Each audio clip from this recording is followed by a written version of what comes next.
Imagine waking up one day to find out the woman you built a life with, the mother of your children, was sneaking away to a motel with another man. Now imagine not just catching her, but taking down the smug homewrecker who thought he could play with your family. That's exactly what I did. And let me tell you, I didn't just end my marriage. I burned his entire world to the ground. If you ever want to see karma in its rawest, most satisfying form, you're going to love this story.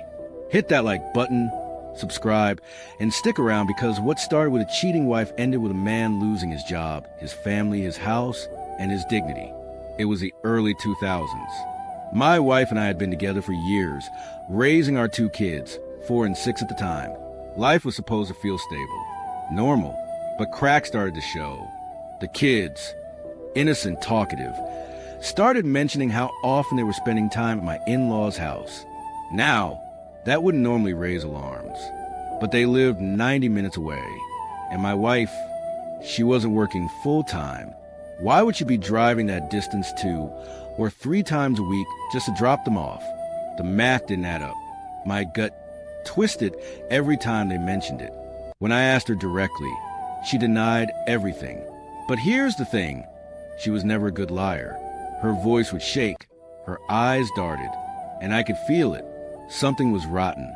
So I started small. Every time she left, I tracked her car's mileage. Week after week, she was racking up hundreds of unexplained miles. That's when my stomach dropped. I knew the universe must love irony, because one day, she handed me the smoking gun herself. I sat down at the family computer, and there it was, a sticky note next to the keyboard, her AOL password, written in her handwriting, left out like a dare. I told myself I wouldn't do it, that checking her emails would be crossing a line. But when your life is hanging by a thread, curiosity doesn't whisper, it screams. I logged in. What I found shattered me. Emails between her and her college best friend. My wife casually confessing that she'd been meeting up with her high school ex. Not only that, she was mocking his wife, calling her fat after having kids. The disrespect, the cruelty, the smugness. I printed every email and hid them away. But my blood wasn't boiling. It was freezing, cold, focused. I needed more. I called a friend who was a cop. He connected me with Ron, a private investigator. Ron was surgical. I handed him the emails, the mileage notes, and what little I knew. Within weeks, he had the full picture. Photos, times, motels, the whole disgusting routine. She'd drop the kids at her parents', have lunch with him, then straight to a sleazy roadside motel. Afterward, she'd pick up the kids and come home like nothing happened. When I saw those photos, my chest tightened, not from heartbreak, but clarity. This wasn't reparable. This was war. And if war was what she wanted, I was going to choose the battlefield. Ron didn't stop at my wife. He dug into her lover. Let's call him Bob. Turns out, Bob was married. 3 kids. A VP of sales for his father-in-law's business. Living in a house owned by his in-laws. On paper, a man with it all. In reality, a parasite. And I was about to cut off his oxygen. I hired a divorce lawyer immediately. My parents cheated on each other, and it destroyed my childhood. I wasn't going to let my kids grow up in that same chaos. But I wasn't just going to end my marriage. No, I wanted Bob to feel it too. So I staged a perfect strike.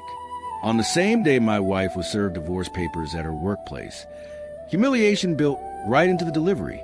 Ron paid a visit to Bob's wife. He handed her the entire PI report. Photos, times, motel visits, proof. I didn't even need to say a word. Her fury would do the rest. What followed was pure, unfiltered justice. Bob's wife cleaned out their bank accounts, took the kids, filed for divorce. When her father, the very man who employed Bob, found out what he'd done, Bob was fired instantly. And since her parents owned the home Bob lived in, he wasn't just jobless. He was homeless, evicted. But the avalanche didn't stop there. Court documents later showed their divorce was vicious. Screaming matches, restraining orders, even physical fights. Bob got his nose broken by his ex-brother-in-law after one too many confrontations.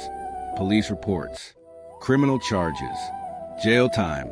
The man who strutted into a motel room thinking he was untouchable ended up losing his family, his career, his house, and his freedom. That's not karma. That's precision. As for me, I never raised my voice, never acted out of blind rage. I stayed calm, calculated. I only engaged with my ex-wife when it came to the kids. Once they grew up, I cut all ties. I don't hate her anymore. She's just irrelevant. A background character in my life story. But Bob, last I heard, he skipped town, wiped from the internet. His ex-wife thrived, working at her dad's company, eventually taking over. That's the thing about betrayal. Sometimes the revenge writes itself. You just have to put the pieces in motion. I'll never forget the image of my wife being served at work, shock on her face, or the thought of Bob's smug grin turned to panic as his world collapsed. He thought he was stealing my wife. Instead, I stole his entire life. That's not just revenge. That's justice. In the end, betrayal cuts deep, but sometimes it's also the spark that sets fire to everything holding you back. And when karma finally comes to those who think they're untouchable, it's sweeter than anything you could plan. If this story gave you chills, smash that like button and tell me in the comments, what's the most satisfying revenge you've ever witnessed? And of course, subscribe for more true tales of betrayal, justice, and revenge served ice cold.